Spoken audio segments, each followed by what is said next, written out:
and welcome back to the Inverted Castle of Metroidvania podcast. I'm Thomas Blight, a tree who will stop at nothing to get its child back, with my co-host Eric Fox. I'm the Lore Eyes, and I see for these trees.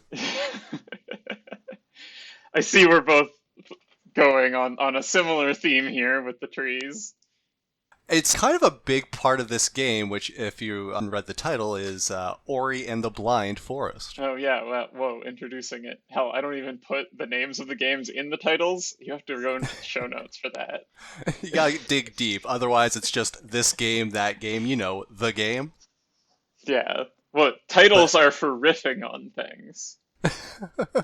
yes, only jokes, nothing else. Yes, only jokes. No actually useful content ever. Story of my life. Yeah. So, Ori and the Blind Forest, you are a creature of light named Ori who kind of looks like a cat. Yeah, like a forest critter of not a nondescript variety, I guess. Yeah. You started kind of as a leaf, and then you kind of drift, and you kind of take form.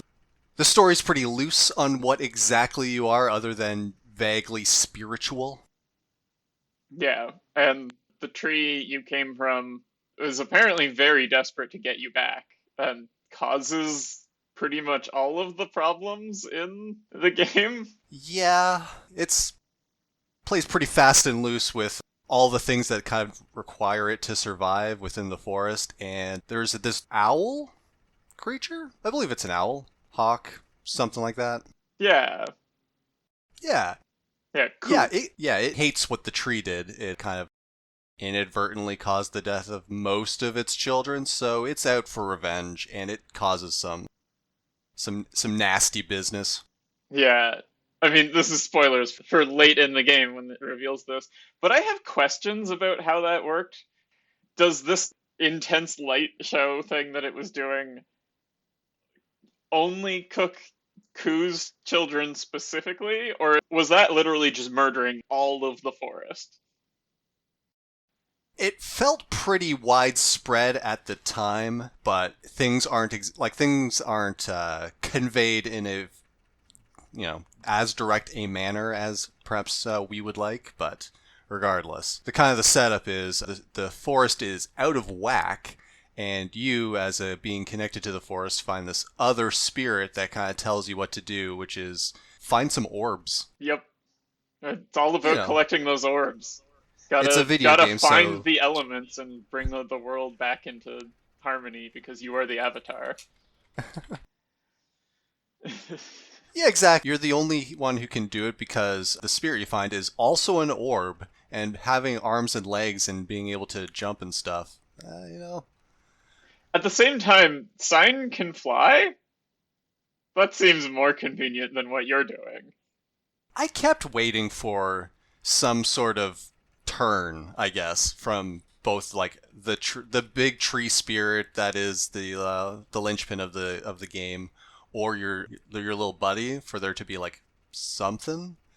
But instead, your little buddy basically is your Navi from Legend of Zelda, as well as a machine gun. So kind of useful add-on. Yeah, I mean, this game is playing it pretty straight. There's no, like, narrative twist.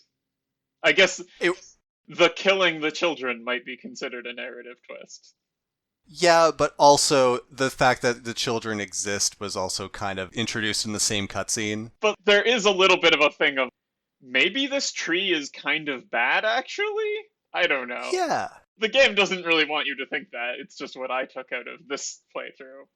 It's also what I did, and also kind of why I totally missed, despite your express warnings in text chat, as well as the game telling you what the very definitely final dungeon is. I still just kind of didn't believe it. So, to kind of back up, yeah, so this is a Metroidvania in the sense of, like, there's this big expansive forest that you kind of explore, and you get abilities to, like, kind of jump, hop around, a bit of a dash, ground pound, all that good stuff to break through. Yeah, and this one's very platforming heavy. There is combat, but we'll get into that in a very short segment, probably later, about what that actually entails. But for the most part, it's platforming, which I think is pretty good generally. At the very least, it really complements the visual style that the Yeah. game goes for. I have slight annoyances, but they're pretty slight. Yeah, this game, if you've ever seen it, if you aren't a blind forest, you'll love it because it looks pretty fantastic, all things considered. Yeah, there's a lot of gratuitous glow going on in it. There's a lot of gratuitous glow. The animation is so smooth, so fluid. It's like that kind of like painting come to life kind of thing. A lot of frames of animation, or at least it gives that appearance. And that kind of fluidity kind of does actually translate well to its gameplay, which is more like of a free flowing, lower gravity. Your character tumbles and as he leaps around, it's just kind of augments the kind of feeling that the game goes for, Yeah. I would say. How about you? Would you agree? Yeah, that's pretty much the way that I think about it. I don't know, there are some little things that bug me about it of it's cool that they're capable of doing this and that it makes the world feel alive, that things bend, Uh huh. but it's also not great for platforming. Yeah, I think this is a complaint that's a little more about the second one than it is about the first one. I have not played the second ones. I've only the one that we came here to talk about. This is listen, no time paradoxes, okay? Yeah, but I do feel like the series is a little aesthetics over function. Oh, very much so. As much as a lot of what they're going for is quite cool, a lot of what they're going for is at the cost of feeling great to play occasionally. Yeah, and particularly, why not get into this? The dungeon escape sequences. I think you were going towards the dungeons and then we diverted. So there are three big dungeons in the corners of this world, and at the end of each of these dungeons, you enter this very linear dungeon escape sequence. The dungeons themselves are also already very linear. There is really only one path through them, and they're just a series of whatever platforming challenges is the name of the game, whatever the most recent ability is. And then at the That's end, true. escape, which is like a whole lot of visual flair, which I appreciate. Like it's just like once they start happening, everything's like crumbling around you or the water's rising up to destroy your path backwards, so you got to just keep going as danger chases you down and you just got to platform as fast as you can. And at its best, I think that would work, except think they're a bit, I don't know. Yeah, they're overly demanding that you do the thing. There could be a world in which these were cool interpretive parkour segments where you get to traverse it however you can figure out how to traverse it, right? But I Yeah. feel like instead it's no, you didn't do exactly what I wanted you to do. Die and go back to start. And in particular, I remember the second one, the this like ice wind area, Mm-hmm. being particularly ridiculous with this, where it wants you to do things such as go up to a stalactite or stalagmite. No, tights come from the see. I don't. Whatever. It's not important. Stalactite. Okay, yeah. There's a whole bunch of different mnemonics you can use. Stalactites cling tight. Okay. Stalactite has a Regardless, C in it, which is for ceiling. There's a lot of things you could. No, we're going to get down to etymology here. it wants you to go up to a pointy thing on the ceiling, which will then fall towards you, and you need to dodge in order to then go rightward because the stalactite opened up the space to the bottom right. And it's like, I don't know, that at no point looks like what should be a path. And then the fact that going up there is very likely to kill you the first time is also kind of an annoyance, right? And it's like, okay, well, I better get out of the way by getting down into the right or something, right? Nope, that will kill you. You got to get down and then go backwards to the left until it's clear, kind of thing, right? Like little things like that really bug me about the dungeon escapes. Yeah, it's a lot of little things that kind of led this game to be kind of profoundly disappointing to me. Hear a lot of what you're saying. A lot of what you're saying for this one, and is same is true for like later similar sections of it's doesn't for the most part it's fine, but there's enough little things of not quite conveying what you need to do before you die, so it becomes trial and error. You have to do this entirely long thing in one go. Oh yeah, the fire lava one was particularly annoying because there's a point where, You got to go up. yeah, so there's a point where you got to go up, and until now you were proceeding perfectly fine, right? And Yep. there's also, with the presence of Kuro actually. Kuro, right? I think Ku is the kid's name in the second one. Sorry, spoilers. Yeah, I had to look it up because you mentioned Kuro. I'm just like that name doesn't sound right, and so I just googled it. Sorry, Yeah, Kuro. how dare you fact check me in my own podcast, which I am spouting confidently incorrect information. It's very important. I don't want the email. Yeah, yeah. So when Kuro is present and you are not hidden by the background from him, you are on a timer before he swoops and Yes. kills you. There's a point where you are safe on the right hand side, but the fire is coming up towards you and you need to go up. There's no platforms for you to jump, there's no wall for you to climb. You need to realize that since the beginning of the ascent through this shaft, I guess, the fireballs have changed from the larger fireballs, which you cannot Yeah. use bash on, to the smaller fireballs, which you can use bash on. Which we should talk about bash, yeah.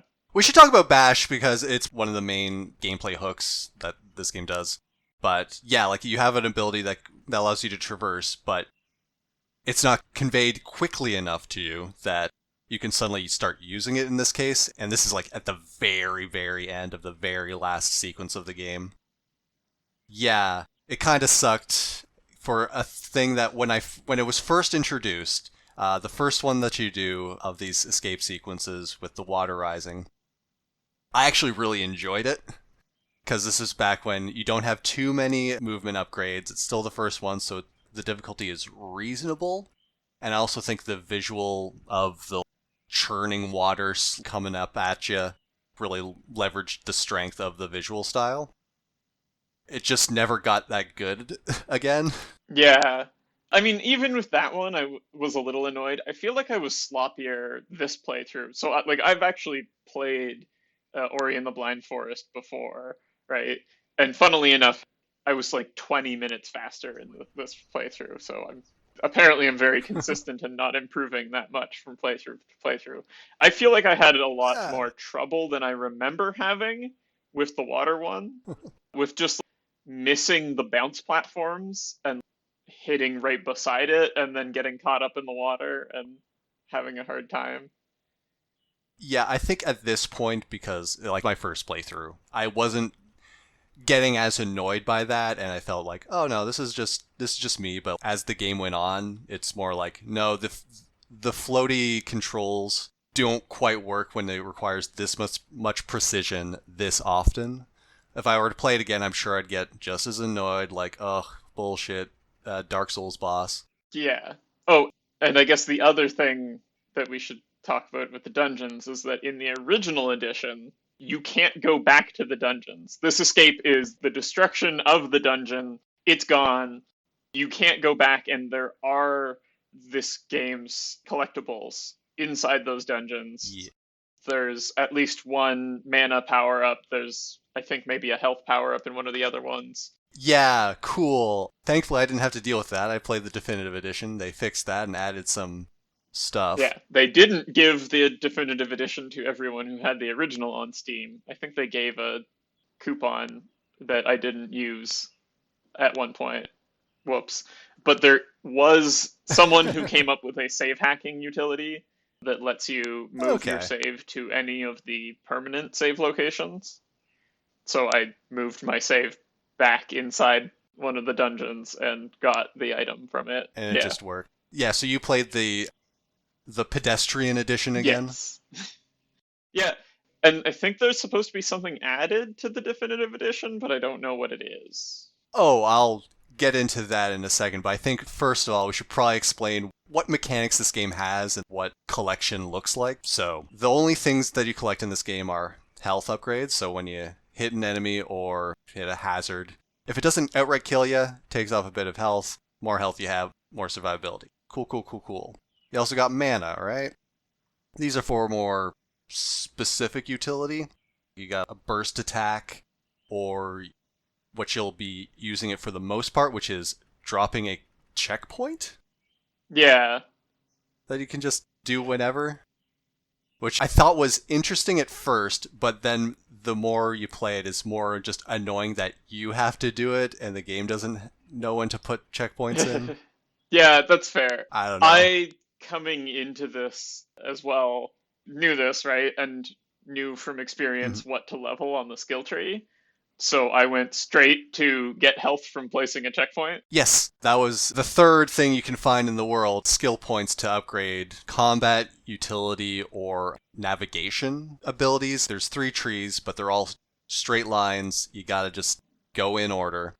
One of them being, hey, when you drop a save, get a bit of health back, which is, considering how clumsy I felt I was playing this game and just kind of like getting hit by random knickknacks and bric-a-brac. Yeah. There are a lot of times where like just be a long stretch of just traversal and I just forget, oh, I should probably spend some mana to save again. Oh, yeah. And then I die and be like, oh, I'm so dumb because I just happened to go back into the instant kill Yeah, that's room. always rough. Yeah, because I went straight for the utility tree. I had gotten the reduce the cost of putting a checkpoint down pretty early on, and that combined with the heal from checkpoints, Yeah. I basically just spammed them anytime I was able to.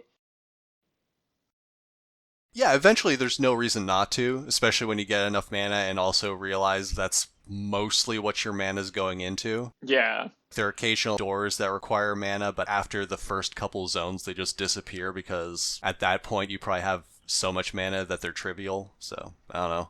It seemed like a weird thing mechanic to forget, but whatever. I was glad to see them gone. Yeah, that was an interesting one. So I don't think it ever really extends past 4 pip. It does not. I was waiting for a door that requires all 15, Yeah. but never happened. They just kind of forgot they existed for a while.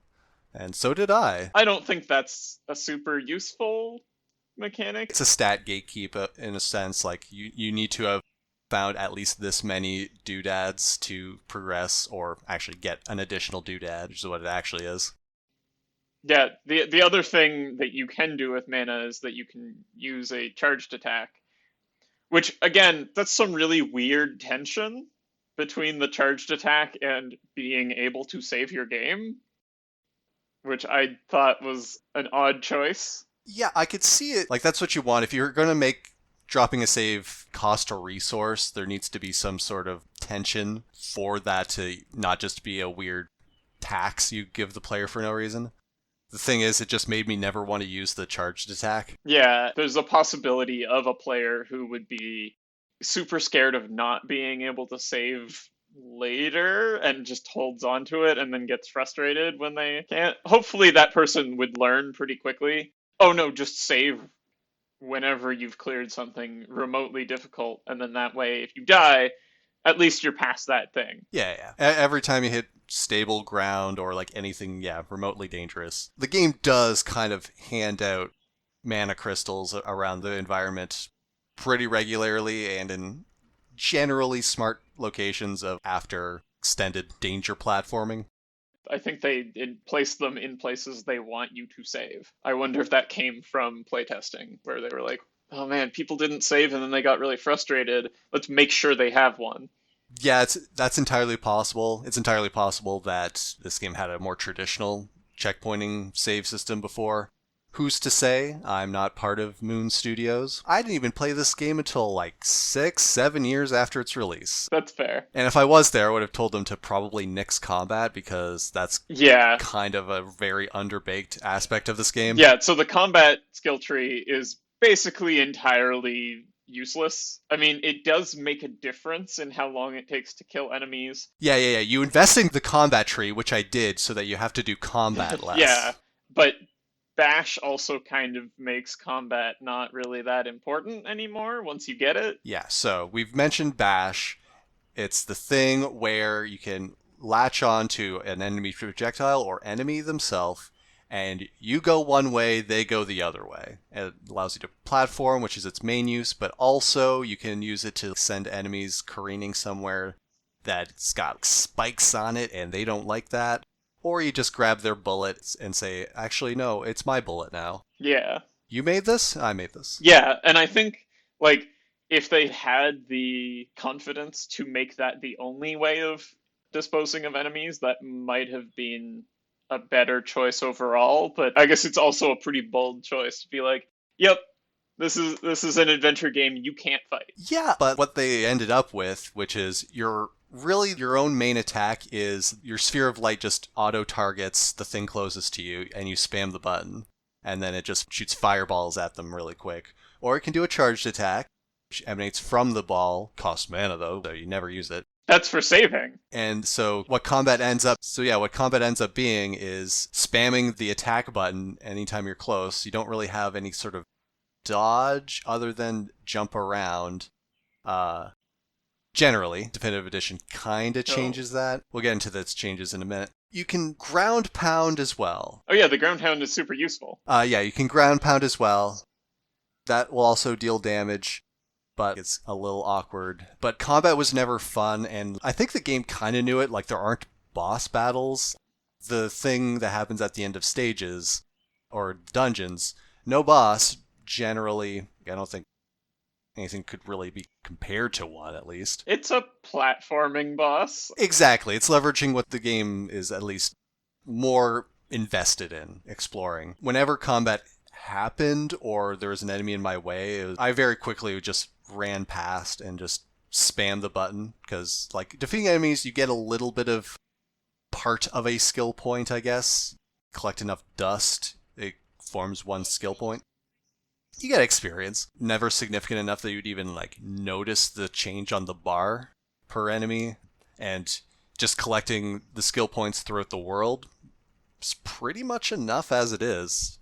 Yeah, yeah, it's interesting. I can't help but look at the second one as well, which is cheating because you haven't played it, so you're just Mhm. gonna have to accept everything I say about it.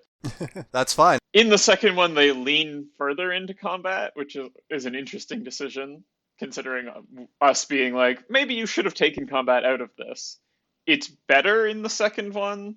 It's, in my opinion, still not good enough, and still Hmm. feels unnecessary, and there are actual boss battles in it, and I don't think they're very good. That's disappointing because it's not like they need to get rid of it. They just need to be smart about how they implement combat in this kind of more, smooth parkour. I think they wanted to have a pretty constant movement kind of game, and then just every so often having to stop and just spam a button isn't great. I think what you said about if your parkour ability was the only way, I kept thinking I should be able to jump on enemies and never could. You can down slam on top of their heads. You can down slam them, but like that's more of a like you don't actually want to hit them directly because that's where your body is, and if they don't die, you get hit. So instead, you want to hit like near them and have the shockwave hit them. Yeah, Or you can launch up. if you hit them directly, you should bounce off, but it is very easy to then hit yourself on them falling down. Oh yeah, no, I'm just being incredibly clumsy. Let's be real here, but you should know that I'm bad. Come on. They should have leaned a little more into the parkour is the way you deal with problems. The combat in the second, it's fine. It's fine. It's definitely not what I prefer. It did not fix other problems, perhaps. Yeah. I don't know. Couldn't say because this game is also really, really short, all things Yeah, I considered. suppose, although I took a long time playing it, I think just because every time I get a new ability, I'm like, ooh, I need to backtrack now to get more things. Rather than, I've played this game before, I can low percent it and then collect everything. For me, I was heavily disincentivized to backtrack just because of kind of how long it takes, insofar as there is a fast travel system of a sort. Um, Although I'm not sure if you have that. There's no fast travel system in the original edition. Yeah, okay, cool. I'm surprised you would even deign to go back to other areas because they added that. All those permanent save places, you can just warp between them in the definitive edition. Huh. That I didn't find it that long to travel places. I guess if you're traveling like all the way across the world, you might get a little annoyed, but usually there was a fairly quick route. Yeah, Usually it wasn't too much trouble to do some of the platforming. There is a couple ones, particularly the lasers, were kind of annoying to traverse again in order to backtrack. yeah, that's kind of the thing that kind of dissuaded me is that like I don't want to just do my new game plus run now. I don't want to keep doing the same thing exactly the same way again, going back and forth. So I was just like, okay, I'll just come back later. I'm sure it'll just go by a lot more smoothly, and it does. But I felt that the game kind of leads you along a path that, and I think following that path is pretty good for just having a smooth experience. But once you get to that end collection, even with the fast travel system, it's kind of, I don't know. It feels like a fairly rote. Like you're either going through the motions again or skipping everything in a way that I didn't find particularly interesting. Like I think the game was at its best before you got things like the super jump. Yeah, I mean I also very frequently forgot about the super jump while exploring the earlier areas. Yeah, and so what this kind of led me to is that I beat the game before even getting to the at a bonus content that they added Agreed. for definitive edition. Yeah, so like this game really bucks a trend where, they give you your itemized list of here's the things you must do, and then clearly once you've done that, something changes and you have to do this other final dungeon, right? No, the credits roll. It gives you your itemized list of three, and when you beat the three, that's it. You got it, champ. You were going like, "Oh boy, it's time to fight Ganon." And no, no, that last pendant, that was the end. Yeah, apparently I'm making a reference to a Link to the Past, a reference everyone will totally get in 2022. I mean, it's still Zelda. It's not like you're referencing, like, I don't know. Uh, Xanadu. Fucking Xanadu, man. Well, yeah, that's just for us and the cool kids who listen. But yeah, I was expecting the big tree, like the main tree they kind of see in the main hub or the close to the starting area. It's what you came from. It's kind of what this whole game is based around. I expected something to do with traversing it, even if it's not like a full dungeon or anything, just going back or something. But no, instead at the end, Kuro does that essentially. And I'm just like, oh, Yeah, that's fair. I wonder if something like that was in the plans at one point and then got scrapped. it feels like that to me. It also definitely feels weird of like I don't know if it's subversive to have everything laid out from the beginning and not change that at all. To like yeah, here are your five pieces of power. You got it. GG. You did what we told you to. No turn, no twist. It's a weird subversion of expectations. It's kind of just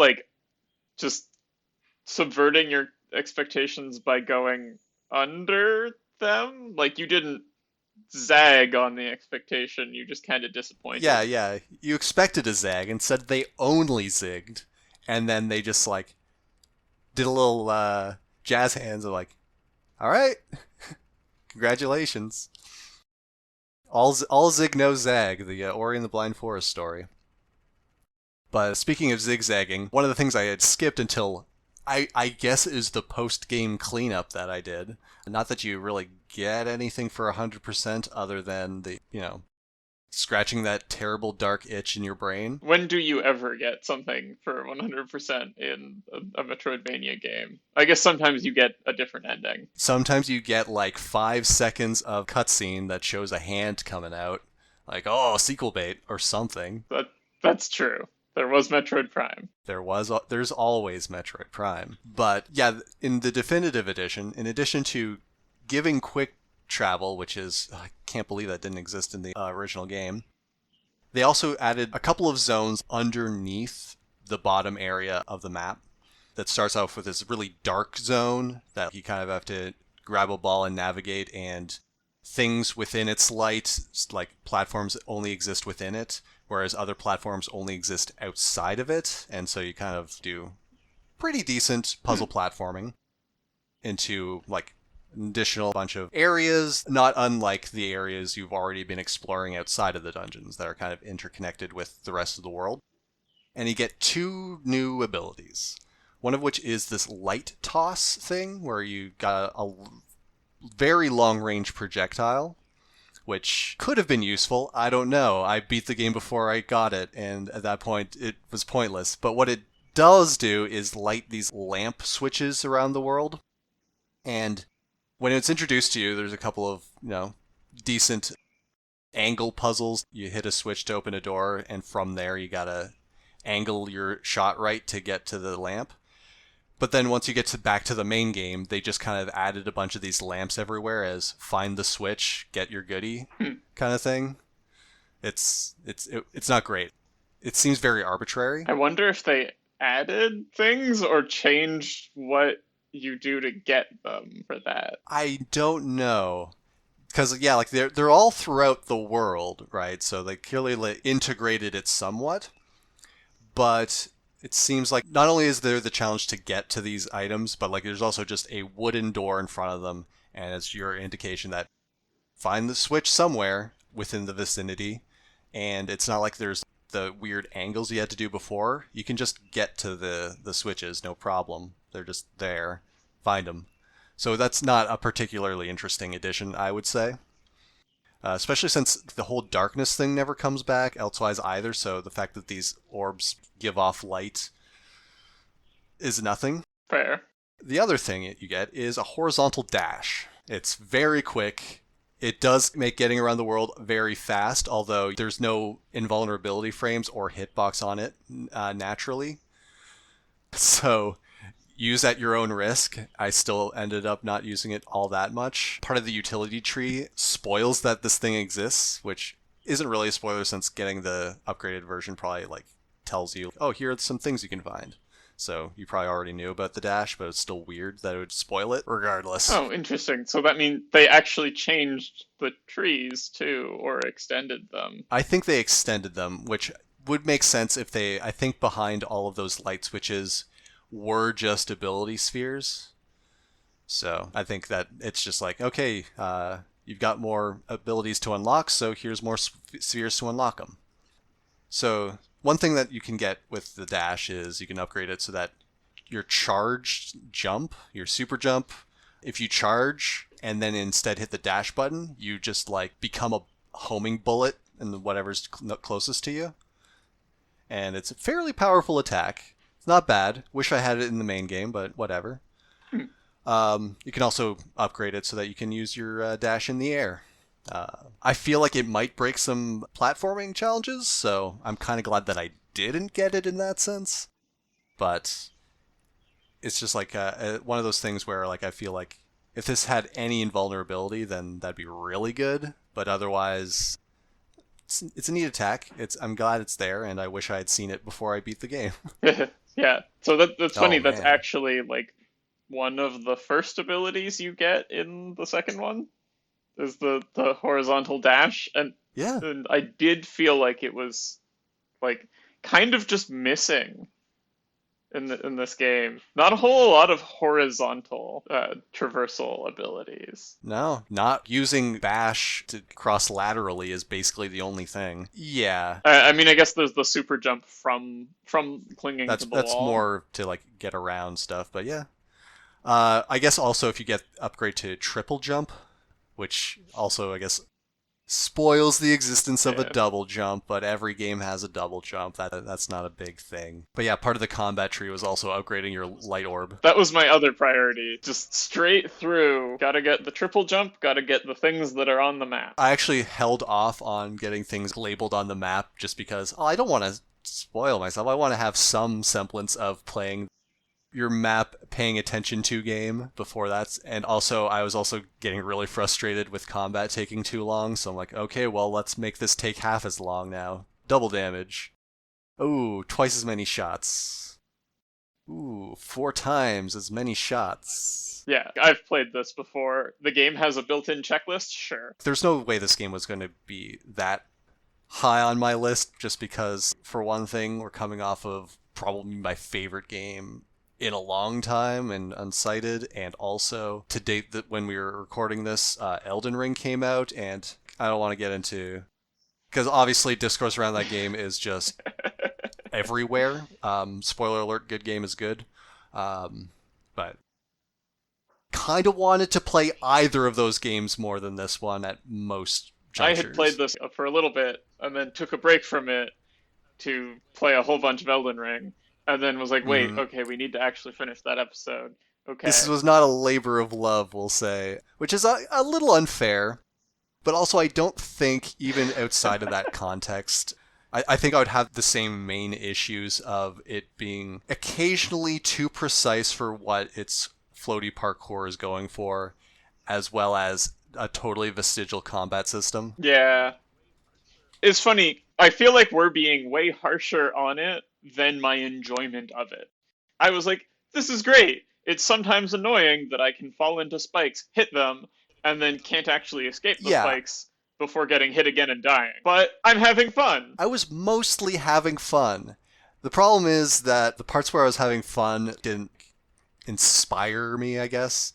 The thing that really sticks out in my memory and what when I think of Ori and the Blind Forest, what I think of is all the times it kind of just irked me why I had to do this thing again, or it never lived up to the spectacle, or the 20th time I had to do the lava section. I don't know. It's one that after I'd beaten it, for one thing, I was watching that cutscene like, oh, there ain't no way they're gonna roll credits. Like, oh. And then getting the 100% just felt like such disappointment of all these little tools I could have used on the way through, but because I kept assuming that there was going to be more, I'll go back and get that later. And the later never came, and by the time I'm doing 100%, all of it felt just like rote and going through the motions. Yeah, especially I wonder if you were, oh boy, I wonder when it's gonna make me go down, and then it just didn't. Exactly. Like I like the whole zone was completely dark and I died. I'm like, okay, maybe I'll get something like this thing called a light orb that I saw in my ability tree. Maybe that'll help me down there. I'll come back later. And no, that's where you get the light orb. There's also a bit of story beats down there. There's not a lot of story here, but what you get down there is just, oh, there's some more light creatures like Ori, and they're playing with young Neru, whoever your Ori's caretaker was after Ori left the tree. Wait, Ori's cat dad gets established as having been raised by cats? Yeah, kinda. And Neru's dad dies. There's a lot of family trauma and learning, forgiveness and kindness or whatever in this game. The story is very, very, very loose, and I don't know. It certainly sets vibes when you're going to the next dungeon or whatever, but it's not a narrative with enough hook for my taste, I guess. Yeah, it's almost like Bambi. Like Sorrow, but Yeah, aimed young. or that one sheep Does that make anime. sense? I have no idea what this sheep anime is that you're talking It's kind of about. like Bambi, except the sheep gets hardcore and kills a wolf, I think. Like, it comes back for vengeance and it gets it. Okay. I don't know. I don't think Ori goes that hardcore, but I haven't played the sequel, so I'll defer to you. It's not Watership Down yet. Ori 3, baby. The one where we put all the blood in. Finally. Man, that blood looks so good in this visual style. Shit, man. They do liquids. Roiling tides of blood. But yeah, I think. I don't know. Do you have any closing thoughts? Yeah. Anything we didn't get to? Real quick context. I mean, this came out the same year that Environmental Station Alpha did. Yeah, a real game. Nah, just kidding. So I'm not gonna Is- summarize all of the other things in it. But there are a couple of other Metroidvania games that came out in the same year. Maybe we'll talk about some of them at some point. The big other one that came out in that year was Axiom Verge, Oh man. which I think we should get to at some point, is interesting in that I recently was thinking about it and was like, I bet I won't think it's that good anymore. Uh-huh. You think the tide is turned on that one? Yeah, and I mean, like, that's sort of also the same feeling about Ori, right? Of almost like, no, they could have They done could have better, done better, and right? yeah. Not that they're bad games, just that I think the standard for feeling nice to play has advanced in the last 7 years. Yeah. It's really weird to think. I still consider Ori and Axiom Verge to be fairly, current recent games, but no, it's getting closer to a decade old, and that's so disheartening. Yeah. I think they're sort of the way I see 2015, which also had Odalis the Dark Call, and I have one listed here called Paradia 2 Pagoda of the Night. Uh-huh. And I also have a note that it's in Portuguese and not available in any other languages. I assume that one's a little more indie than the rest of Indier them. than thou. Yeah, 2015 I think is the year where, and I mean there were indie Yeah. Metroidvanias before, but where like the indie Metroidvanias, geez, I'm inventing new genre names. Oh man, Retroidvania. Hell yeah. The indie Metroidvanias really like picked up speed and started delivering consistently good games from here on out, Yeah, they certainly had a better right? platform for them. Game engines started getting more and more easy to use as to this day, it's just getting better and easier for people to make the games they want to make, even with smaller teams. This one clearly had a lot of effort put into its visual style, and I really do think that they spent a lot of time getting the movement to match like what the visuals were conveying. But I don't know. I'm not sure if it's weird to talk about modern sensibilities on a game that's 7 years old, but yeah, I think we have come quite a long way. Certainly, the more recent entries that we've done, I've gravitated towards. Yeah, it's interesting looking back. It's not that long ago in many ways. Well, that's I still think of this as not a very long time, mostly because it's the post-college like Yeah, adult life this is for all one us. big chunk. But it is starting to get kind of a long time ago. Yeah, it's like, man, it's weird to think about things like, do you remember the Angry Video Game Nerd? This is kind of off topic, but it's Yes. yeah. When he started, the NES was as old to him as the Wii is old to us now. Man, shit. I have not I had not put that into perspective. when he was taking us back to the past, that's the same length of time as to for us to the Wii. So yeah, Wii is retro as anything. Yeah, okay. But that's just a random thought. We should probably put this into some sort of ranking system, huh? All right, yeah, putting this into the stack rank. I can go first just because I have a decent idea Go of for where it. I want to put it. I think I'm overall more positive on this than you are. For once. I think my main debate is, do I like this or Environmental Station Alpha Wild. more? So that's the fifth place Damn. slot where Environmental Station Alpha currently is.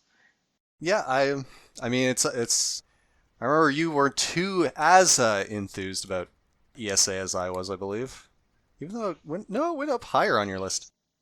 I mean, I still liked it a fair amount. I mean, maybe you just liked everything up on the top of your list more. I've got a lot of passion for things that probably most people don't as much. Yeah, I don't know, and it's weird, like thinking about it. I mean, I said basically like I had a lot of fun with this, even while I was annoyed by Right. things, Yeah, that's fair. right? So that's definitely pumping my experience up a little, right? Despite it all, Um, despite all the like the lists and list of problems we just went through, uh, Yeah. So I think ultimately I'm gonna go right above Environmental Station Damn. Alpha, just under Symphony of Yeah, the you Night. were a lot more positive about this game than I am. Yeah, how about you? Where are you putting it? So, so I'm looking at Guacamelee, and I definitely like Guacamelee better than Yes. this game. For whatever reason, it it held my interests a bit more. It was a bit punchier, no pun intended. But like, I don't know about Legacy of the Wizard slash Dragon Slayer 4 Drassel family, because like I think putting that game above Ori is at that point I gotta step back and say, okay, you're letting your recent emotions get the better of you. It's think back to Legacy of the Wizard and how much a lot of that game just janks directly into your face. And as interesting and as, unique an approach as that game had, I think Ori has to go just above it as the new number 10. Precisely half of what you put it at. All right.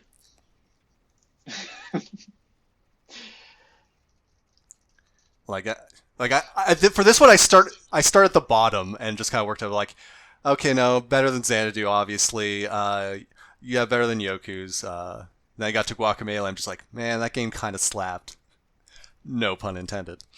Yeah, I mean, I also sort of thought about Guacamelee a bit when I was placing it, and it was like, I mean, Guacamelee's combat was fun, but I felt like its exploration, like its, um, I guess it's like getting to secrets being mostly go break this colored I block. found I found I think, in Ori, finding secrets was find switch or go break this shining rock. yeah, see, I didn't have the shining rocks, and apparently that made a difference. No, like I the don't things know. you just slam into. But regardless, Oh yeah, there were some of yeah, those to be yeah. fair. I think it's more of like an overall package kind of thing where I think Guacamelee, as mindless as its combat was still fun to do, and so is yeah. That's fair. It's mostly where I'm at on that one. Again, like Guacamelee, not high on my list either. It's just I don't know, something about Ori. Maybe I was overhyped. Maybe I'm just in a bad mood. Who can say? But I think that's gonna do it for us. I don't know. I do wonder if this was my first time through Ori, would I rate it as Yeah, I highly? wonder because yeah, Because like I'm coming in with experience. I played it back in I don't it was probably 2015. I could probably look at my Steam achievements and it would tell me. before the definitive edition came out at least. So like a lot of it is oh, I know where the rough edges of this game are already and I'm fine with that. Yeah, that's definitely a thing that can happen. I probably had similar things when I played Iconoclasts again, but I don't know. We are only human. At least I assume I am. I assume you are. Or are we Dancer? That's the age-old question, isn't it? Thank you, the killers. But yeah, should we wrap things up?